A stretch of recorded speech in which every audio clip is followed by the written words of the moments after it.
Un discours qui ne passe ni au Tchad, ni au Sénégal. N'Djamena et Dakar réagissent vivement aux propos tenus par Emmanuel Macron hier lors de la conférence des ambassadeurs.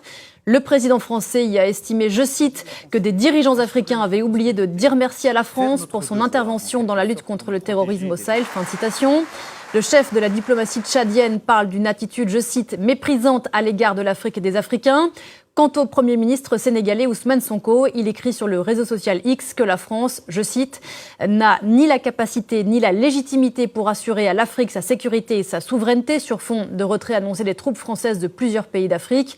Bonjour Elimane Ndao, vous êtes à Dakar pour Parlons-en et Ousmane Sonko de rappeler, je cite toujours, que si les soldats africains ne s'étaient pas déployés lors de la Seconde Guerre mondiale pour défendre la France, celle-ci serait peut-être aujourd'hui encore allemande. Voilà, c'est ce qu'on appelle une réponse cinglante. Absolument, une réponse cinglante qui fait la une de beaucoup de journaux, de beaucoup de quotidiens sénégalais ce matin, qui reviennent sur ce tweet d'Ousmane Sonko. Réaction également sur les réseaux sociaux de Sénégalais et d'Africains.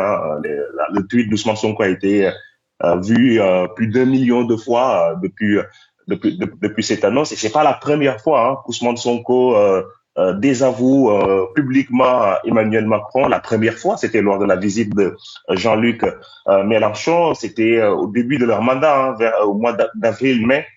Jean-Luc Mélenchon qui animait une conférence à l'université Cheikh Anta Diop de Dakar avec Ousmane Sonko. Et Ousmane Sonko, à l'époque, ça en était déjà pris à Emmanuel Macron en affirmant qu'il avait un peu encouragé la répression des manifestations populaires au Sénégal, notamment durant l'année 2023. Et il y a quelques mois également, Ousmane Sonko avait désavoué Emmanuel Macron lorsqu'il avait reconnu 6 tirailleurs sénégalais comme morts pour la France, en disant que ce n'est plus à la France de compter seule cette histoire. C'est un changement de cap assuré dans les relations franco-sénégalaises. Le Sénégal qui continue de considérer la France comme un partenaire, mais un partenaire comme les autres, plus comme un partenaire privilégié.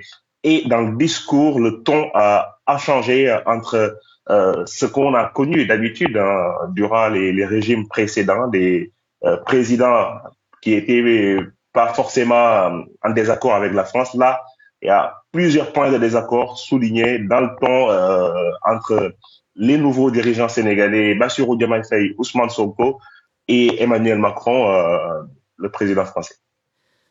Elimane Ndao depuis Dakar, merci beaucoup. On change tout à fait.